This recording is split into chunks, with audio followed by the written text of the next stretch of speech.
Hey guys, what's going on? John here from What's Spinning, here tonight to chat about this new US Girls album, Heavy Light.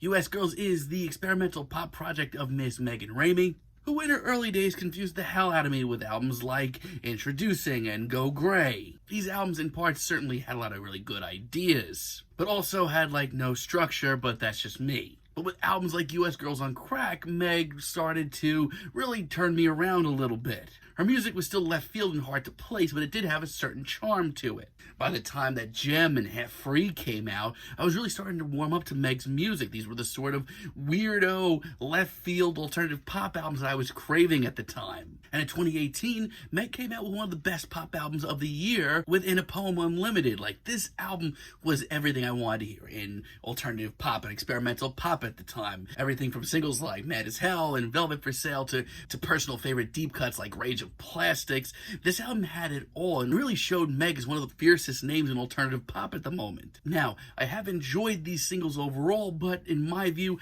have been a little bit harder to get into, not easily as accessible, at least as far as her last album goes. But let's chat about this thing. This album starts off with $4 American, and right off the bat, while the last album was very freakish and very experimental pop, this album clearly right off the bat has a ton more grooves. And I'll be honest, at first I didn't really know what to think, but ever since it has grown on me quite a bit.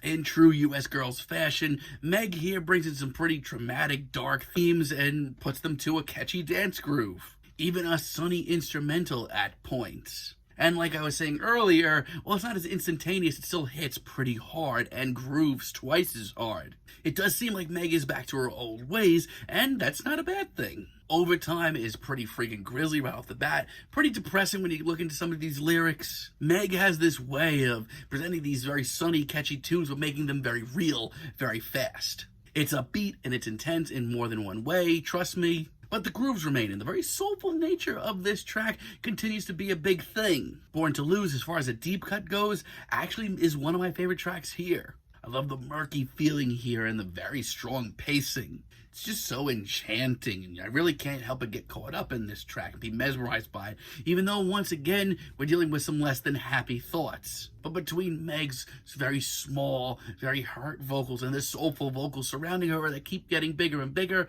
this is powerful.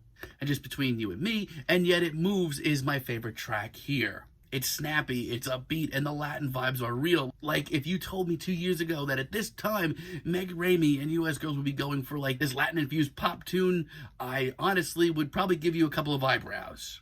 Let alone one that's almost sung entirely in Spanish. But no, this comes off wonderfully. The rhythms are great, the grooves are fantastic. Again, lyrically, not exactly the funnest material in the world, but this will get you up and grooving nonetheless. There are a few tracks, and I do emphasize a few tracks here, that don't hit me nearly as hard as On a Poem Unlimited, like IOU, for example. This certainly may be a track that affects a lot of more people, more than me, but I don't know, a very slow ballad track at that is just not what I'm looking for from Meg right now. I mean, don't get me wrong, it's very strong, it's very powerful, it's very emotional. But outside of that, this one drags a little. It's just not as impactful as some of the other tracks on here. I feel like anybody could have come along and produced this track. This just doesn't scream US Girls to me. And Woodstock 99 is easily my least favorite track here. Once again, it's these slower tunes that really don't hit me nearly as hard. I mean, visually, yes, this is still very powerful. But musically, instrumentally, and even vocally, this is far, far, far from the rest of the album. And while I will get to the rest of the interludes here, I feel like The Color of Your Childhood Bedroom is the least effective of the bunch. But the rest of the album, honestly, shows that US Girls' message is stronger than ever. Advice to Teenage Self is actually a really freaking strong interlude. We just get layer after layer, so many different voices of so many different kinds of people saying things that almost all of us have felt at some point. It ends up driving home the themes of this album in a gigantic way. And State House, It's a Man's World is just as powerful, even if it's a little short for my liking. It's haunting and very chilly, but also in true US Girls fashion, there is a beauty to this track. But like I said, this easily could have been expanded into a much bigger track. I feel a lot of the same ways on the Most Hurtful Thing interlude.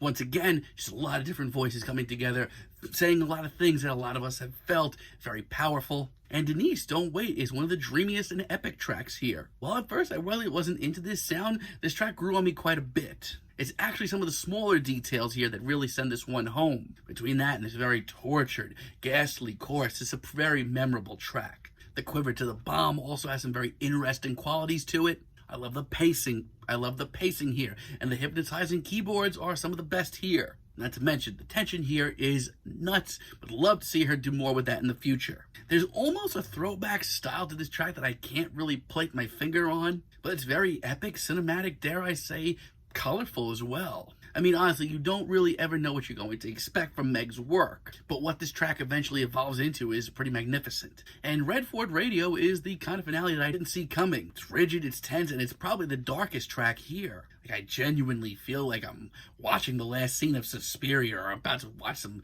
ridiculously weird ritual or something. But it's just such a freaking powerful finale that I can't seem to look away. Meg just continues to be this absolute tour de force in modern pop. So yeah, overall, I think this album goes pound for pound with their last album, In a Poem Unlimited. The only thing I do have to say is this album is going to take a few more listens to really get through, get your head around. It's not nearly as instantaneous as her last album. But if you can get through that, you're going to realize Meg is doing some pretty wild stuff in pop right now. Very exciting. Just her message is so strong, and she just doesn't seem to have a fear in the world, and I personally love that. I'm feeling a light 8 on this album. Let me know what you guys think down below. If you like the video, be sure to give us a like, give us a subscribe, and let me know down below what you would like for me to chat about in the future. Until next time, have a great day, guys.